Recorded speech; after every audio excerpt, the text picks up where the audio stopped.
या 12 जिल्हा परिषदमध्ये होणार रणधुमाळी। जिल्हा परिषदसाठी 5 फेब्रुवारीला मतदान, 7 रोजी निकाल। आता लढाई ग्रामीणमध्ये।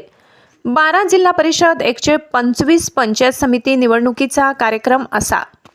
16 जानेवारी निवडणूक कार्यक्रमाची प्रसिद्धी। 16 ते 21 जानेवारी उमेदवारी अर्ज दाखल करण्याची मुदत। 22 जानेवारी उमेदवारी अर्जाची छाननी। 27 जानेवारी अर्ज मागे घेण्याची मुदत दुपारी 3 पर्यंत। 27 जानेवारी अंतिम उमेदवार यादी व चिन्ह वाटप दुपारी 3:30 नंतर। 5 फेब्रुवारी मतदानाचा दिवस। 7 फेब्रुवारी मतमोजणी।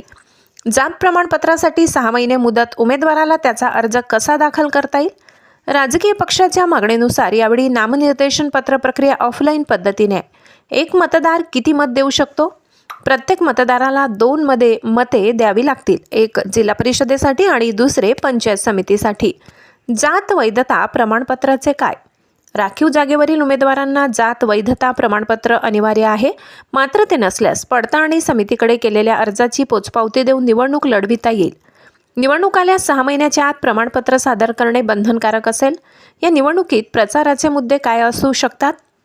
जिल्हा न्याय मुद्दे वेगळे असतील। सांगली, सातारा आणि कोल्हापूर येथे शक्तीपीठ, इतर ठिकाणी ग्रामीण विकासाचा मुद्दा असेल। संभाजीनगर 63, गेल्यावेळी सत्ता होती महाविकास आघाडीची। सोलापूर 68, गेल्यावेळी सत्ता होती भाजप पुरस्कृत। धाराशिव 55, गेल्यावेळी सत्ता होती भाजप। लातूर 59, गेल्यावेळी सत्ता होती भाजप। परभणी 54, गेल्यावेळी सत्ता होती राष्ट्रवादी।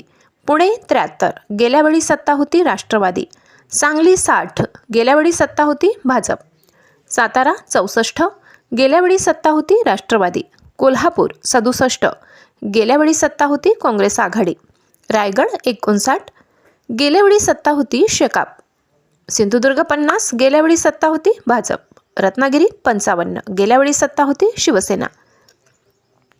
2 कोटी मतदार, 731 जिल्हा परिषद, 1462 पंचायत समिती सदस्य। ST Marathi news Maharashtra, Santosh Tadpe, Ghansawangi.